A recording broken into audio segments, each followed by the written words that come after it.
What's up, folks? Welcome back to TacticalTortoise. My name is Trevi, and we've got a very special edition of Best Lists in 40K for you. This is the weekly video series where we go over some lists from the past weekend and break down undefeated lists from multiple factions. But today we're doing something a little bit different, and later on in the week we'll return to regularly scheduled Best Lists in 40K content. But for now, we're going to be covering the largest team event in Warhammer 40K, that being the World Team Championship. Now, for those who don't know, this is a huge event that takes teams from ostensibly every nation in the world. So not every nation is represented, but usually it hovers between 30 and 40. Now, each country that attends contributes an 8-player team. Each team is restricted in the factions that it's able to take, and the WTC uses a unique scoring system. The teams play each other in a series of 8 1v1 games that are determined through a pairing process that allows both of the teams to try to manipulate armies to get the best matchups possible. This makes the preparation and pre-game phase of the WTC one of the most important parts, and some teams are able to specialize in this pairing process to give themselves the best chance to score a high score when it comes to the actual games themselves. Now, unlike regular games of 40K, whether you win or lose your games in the WTC doesn't matter. Instead,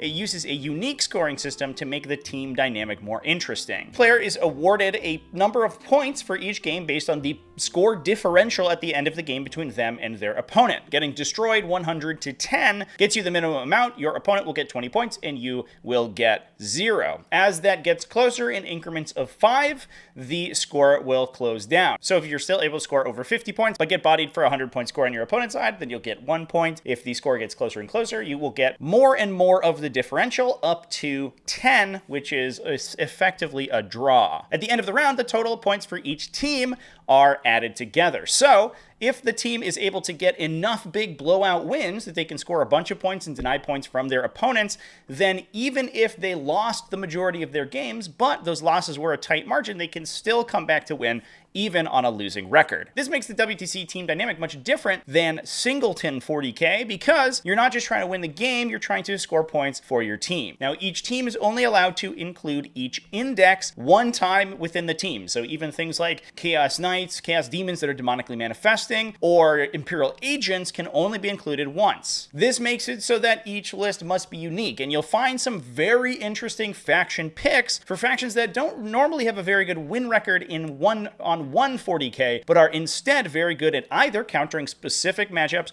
or scoring points. Now, the winner of this year's WTC was Team Poland, and they are experts at playing this style of 40K. It's very different than singles 40K, which is normally what we talk about on the channel here. So I'm going to dive into the list that they used this weekend, and we're going to discuss the reasons that they may have made some of the faction choices that they did. Now, as a little bit of a caveat, please keep in mind that I am an illiterate American, and I'm going to butcher some names here. If you want to leave an angry comment in the comment section, please do so. It does increase engagement on the video. The first player up is Lucas Luskowicz, who elected to take Dark Angels. Now, this is in a Gladius task force, which you can do. You can play any of the Space Marine chapters in either their bespoke chapter detachment or Gladius task force, but as long as you choose Dark Angels as your Space Marine chapter, you are still eligible to take the chapter-specific units, which we see being used here with a unit of Deathwing Knights. The list is taking an Ancient Interminator armor, an Apothecary Biologus, a Captain Interminator armor, and a Phobos Librarian. The Apothecary Biologus has Bolter Discipline and is attaching to a 6-model Aggressor squad. This is going to give these guys sustained 1 and critical hits on either 5+ if you're in Devastator Doctrine, or a 6+ if you're outside Devastator Doctrine. And on top of that, the Biologus grants lethal hits to the unit, meaning that this Boltstorm Aggressor unit that's firing 3 Twin Link shots from each model, plus a bunch of blast weapons, is able to put out ridiculous damage once Bolter Discipline is active. On top of that, we're taking 2 individual attack bikes to act as utility units and add some multi-meltas. 2 Inceptor squads, both with Plasma Exterminators, real Dark Angels theme there, so I like that. 1 Infiltrator squad that's going to attach to the Phobos Librarian, who does give it a lone operative ability and stealth, making these guys ridiculously difficult to interact with. I think this is one of the strongest combos in Space Marines, especially if you're expecting to go up against a lot of Deep Strikers. Factions like Genestealer Cults absolutely hate this unit because you're able to Deep Strike outside 12, but you can't target the unit unless you're inside 12, meaning that unless you have some sort of chicanery to move after deep striking or you rapid ingress on them, then these infiltrators are entirely uninteractable by models that are deep striking. We have a Land Raider Redeemer that's going to be able to carry around that Aggressor squad alongside 2 Scout Sniper squads and a Thunderfire cannon. This guy can suppress enemy infantry units and is extremely good against factions like Adeptus Custodes and Necrons, who have very big, slow infantry bricks, and with that reduced movement so that the Space Marine army can deal with the other components of the enemy force. Obviously, the big headliner here is this huge brick of Deathwing Knights, a total of 10 of them. These guys are able to attach both the Captain and Terminator armor and the Ancient and Terminator armor thanks to the Ancient's special ability that allows him to double up with a Captain. This gives the entire unit an additional objective control characteristics. They go from OC1 up to OC2 and allows them to act as a ridiculously powerful bulwark in the center of the table. We're talking Custodes level of unkillability from the Unforgiven here. With their Storm Shields, these guys come in at 4 wounds at their Terminator toughness of 5 with a 4+ invulnerable save, and once per game can activate a 4+ feel no pain against mortal wounds, giving them some situational resilience against big devastating wounds that could potentially slam into the unit. A lot of times you'll see a Terminator Chaplain attached to units like this to give them that 4+ feel no pain permanently, but the Deathwing Knights don't necessarily need that guy because they can activate it once per game by themselves. Being able to use stratagems and abilities like Assault Doctrine to advance and charge, or honor the chapter out of the Gladius Task Force stratagem selection to give them potential +1 AP and Lance, that buffs up the relatively mediocre damage output of the regular Deathwing Knight. These guys do have 4 3-damage melee attacks, but they come in at only strength 6 AP 1, so any bonuses to that profile is going to make them incredibly lethal. That's why we're seeing these guys taken in a Gladius Task Force. They have a wide variety of toolbox options available to them that can really support any sort of class of unit, including something like a Deathwing Knight. Moving on, we have Victor Schmidt playing Adeptus Custodes. While the Dark Angels build out of this team is absolutely wild, we're not seeing Desolators on the table, we are seeing tons of Terminators and Aggressors, which is super cool. The Custodes build is a little bit more straightforward. This one is running a Blade Champion, Shield Captain, and Trajan Valoris. These guys will attach into enormous units of Custodian Guards, 2 units of Wardens, and 1 unit of 9 Custodian Guardsmen. We also have another unit of 4 taking up the rear, as well as 2 units of 2 Alaris Terminators to act as utility units. We have a Calidus Assassin and 2 Exaction Squads coming up the rear as allies. This one is very straightforward. It wants to present an incredibly lethal front line of Auramite armored bodies. We have a grand total of 25 non-Terminator equipped Custodian infantry plus characters that are running up the table against you, and it's a very classic style of build that's going to run over a lot of armies and present a fairly unwinnable matchup to a lot of factions. Moving on from there, we have Tomasz Garkowski, who's playing Necrons. This is a pretty interesting Necron build, focused very heavily on destroyer units. We are running 2 Hexmark destroyers, one of which bringing the Sovereign Coronal to give an aura that counts units as being led. This means that the Necrons are going to be able to use their stratagems at full effectiveness on units affected by the Sovereign Coronal, and they're going to get +1 to hit thanks to the detachment ability. We then have 2 Overlords, one with a Veil of Darkness, both equipped with Void Sight and Resurrection Orbs, alongside 2 Technomancers, one with the Hypermaterial Ablator to grant stealth and potential cover to the unit that he's joined into.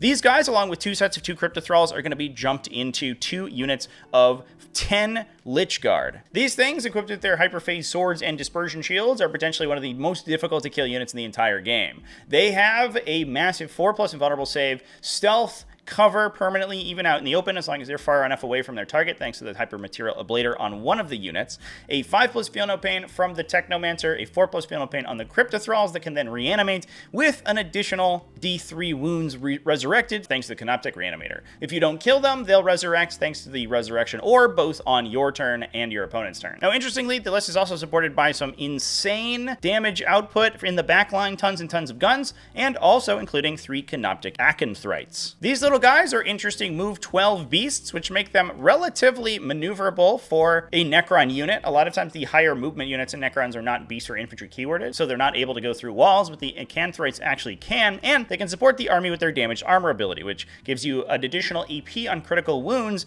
against a target that the Acanthrites hit with their own ranged attacks. They do each have a Melt-A-Gun equivalent weapon, a 12-inch range cutting beam. It only hits on a 4, but they can be in range of that Sovereign Coronal to get +1 to hit if they need to. to. These guys are an insanely strong utility unit. They have infiltrators, so they can screen out enemy forward deploy. They can do your secondaries on the first turn, and they're cheap, and again, very maneuverable. On top of that, we have a unit of Death Marks to lay in Deep Strike, 2 Doomsday Arcs, 2 individual Locust Destroyers, and 8 Locust Heavy Destroyers, 2 units of 3 with Gauss Destructors, and 1 unit of 2 with Enmitic Exterminators. This gives the list 2 big, huge anti-tank batteries in the units of 3 with that massive 6 damage gun, but then they also have some good infantry sweeping and high volume attacks with the Exterminators. What we don't see here is a Locust Lord to attach into these units, but that guy does drive up the cost of them pretty significantly, and at 45 points a model, they are incredibly efficient for what they do, just sitting on the back line without any support and required at all. Similar to Custodes, Necrons are another incredible defensive skew. It's incredibly hard to get through 2 units of Lich Guard, especially while being pounded to death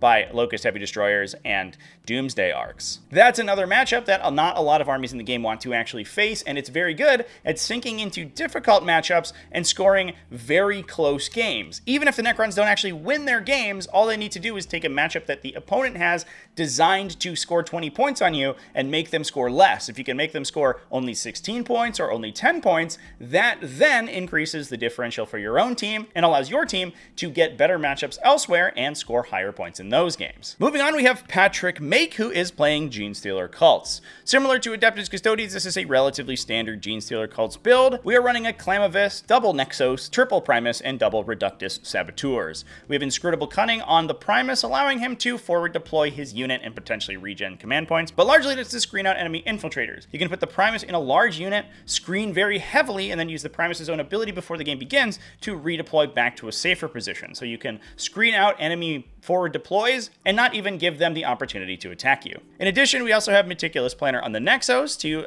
levy a CP tax on the opponent, 4 units of Acolyte Hybrids with demolition charges. Now, the rules cutoff for this event was before the GW FAQ that changed how Cult Ambush and demolition charges worked. So the WTC did rule that if a unit was destroyed and then returned via Cult Ambush, it actually could not use its demolition charges again. This was ruled differently in Games Workshop events, but only after the WTC rules had already been put in place and lists were beginning to be submitted. We had then 4 units of 20 Neophyte Hybrids with their seismic cannons and grenade launchers, and then a unit of 10 to bring up the rear. On top of that, there were 2 Achilles Ridge Runners to support the arm with a Survey Augur and their own crossfire ability. Moving on, we had Mikhail Duda playing Aeldari. Genestealer Cult and Aeldari were basically ubiquitous across the entirety of the WTC, being the number 1 and number 2 factions in the game right now, and being incredibly good at scoring and killing enemy armies. These guys are basically the big point scorers for the team. You want to use these big, hard-hitting powerhouse factions to get huge wins for your team, whereas the more middle-of-the-road factions that have much more particular matchups, like Necrons or Adeptus Custodes, you want to be sending into the armies that could potentially foil your Eldar or Genestealer Cult players. In this case, Mikhail was playing an Autarch Wayleaper, a Farseer, Fugin the Fire Lord, the great man himself, a Spirit Seer with Fate's Messenger, allowing his unit to turn dice into 6s. He's going to be attached into a unit of Wraithguard, so he can automatically turn wound rolls into 6s to convert them to devastating wounds. We then have a unit of Guardian Defenders to bodyguard for the Farseer, a single Night Spinner to suppress enemy units, 1 unit of 6 Shadow Specters to act as a utility unit and just bring their very flexible weapon profiles to the table, 2 units of 5 Warp Spiders to, again, act as super fast utility and good flamethrower Overwatch threats, alongside 1 unit of 10 Wraithguard and a Wraith Knight. Now, while the event did take place after the GW FAQ that changed how Wraithguard's War Construct ability works, that prevented them from using it in melee, WTC had already ruled that they were not eligible to use it in melee, largely to nerf the power level of the unit because it was way too efficient when it could use its War Construct in response to melee attacks even on your own turn. This potentially could allow the Wraithguard to move, charge your opponent's unit, get into melee, force them to punch you, they would hit you with an attack, you would trigger War Construct and shoot them to death. It was incredibly strong and very, very uninteractive, and I'm glad that WTC did away with it. And now we don't have to worry about it anymore because the interaction's been entirely removed. We also then have a Wraith Knight with 2 heavy Wraith Cannons and its Star Cannons. Overall, we do see a little bit of spice in this Eldar army, but largely it is going to be mostly normal Eldar fare that if you've been paying attention to the videos that I've been releasing recently, you have seen a lot of similar lists to this one. That said, we do get a little bit spicier in the next list with Maciej Gusiek's 1,000 Suns. This list was running a ton of Foot Marines, taking Ahriman on a Disc of Tzeentch, an Exalted Sorcerer on a Disc of Tzeentch with the Lord of Forbidden Lore to slow enemy units down and recast rituals, an Infernal Master with Arcane Vortex as a huge damage dealer, a Sorcerer with the Umberlific Crystal to teleport a unit around, alongside a second Sorcerer just ground pounding with no upgrades. Obviously, we are taking Magnus the Red because he's amazing. 2 units of 10 Rubric Marines, both of which are equipped with a Soul Reaper cannon and Warp Flamers. We then have 3 units of 5 Rubric Marines equipped with Warp Flamers as well. This is enough to put 2 into the 3 Rhinos that are in the list and have 1 be protected from ranged attacks by the Sorcerer, making all of this infantry relatively safe from turn 1 Alpha Strikes or indirect fire. We have a unit of 3 Zangor Enlightened, a unit of Flamers, and the Blue Scribes of Tzeentch as demonic allies. The Blue Scribes, I think, are a little bit of an underrated lone operative unit from Demons. They have a bunch of wounds of 4+ invulnerable save and can pulse out mortal wounds at the end of each movement. But more importantly than that, they're just move 12. So while they are mounted and can't go through walls, they are resilient enough and with lone operative difficult enough to engage into that they can deploy on the line and run to go complete secondary objectives. An incredibly useful unit. But other than that, we're mostly using this list to bully enemy infantry who are potentially withered by Warp Flamers. This makes lists that try to deep strike close to a Thousand Suns army, given that every single Rubric Marine has a Warp Flamer on it, incredibly difficult and dangerous because Overwatch from this army is disgusting.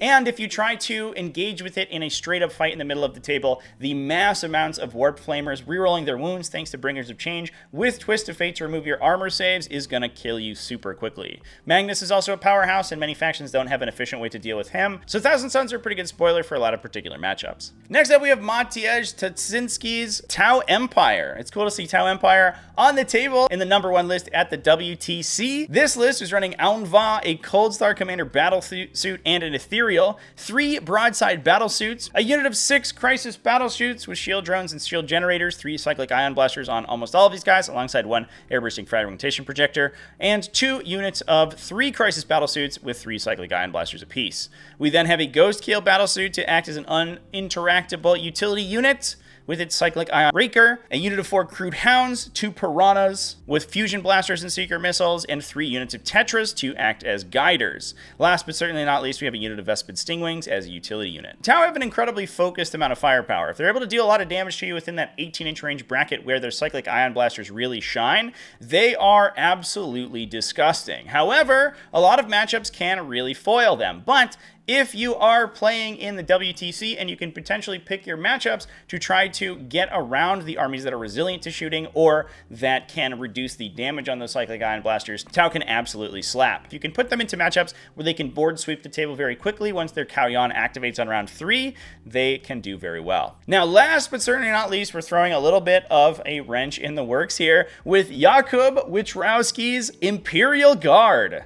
This list is running Gaunt's Ghost as an incredibly cost-effective forward operator, Lord Solar Leontis as the battery of orders that he is, alongside a platoon command squad and Ursula Creed. We're running a unit of Death Corps of Krieg, a single 3-man Bulgrin squad, 3 units of Earthshaker carriage batteries, 3 Hellhounds, 3 Manticores, 2 Medusa carriage batteries, a Rapier laser destroyer battery, a unit of regimental attaches, alongside 3 Scout Sentinels. The big faction identity of Astra Militarum is artillery and indirect fire, and that is incredibly useful in a format like the WTC. There are many factions that rely very heavily on squishy units hiding behind walls to score their points. You can look at factions even like Aeldar have relatively weak defensive stats on most of their units outside things like Wraith Knights and Wraith Guard. If those units go down, they have a very difficult time scoring secondaries. However, Imperial Guard are able to really target those units out with indirect fire and pick them up before the Eldar are able to drive up their secondary score very high. This makes Astra Militarum an absolute terror for very specific matchups.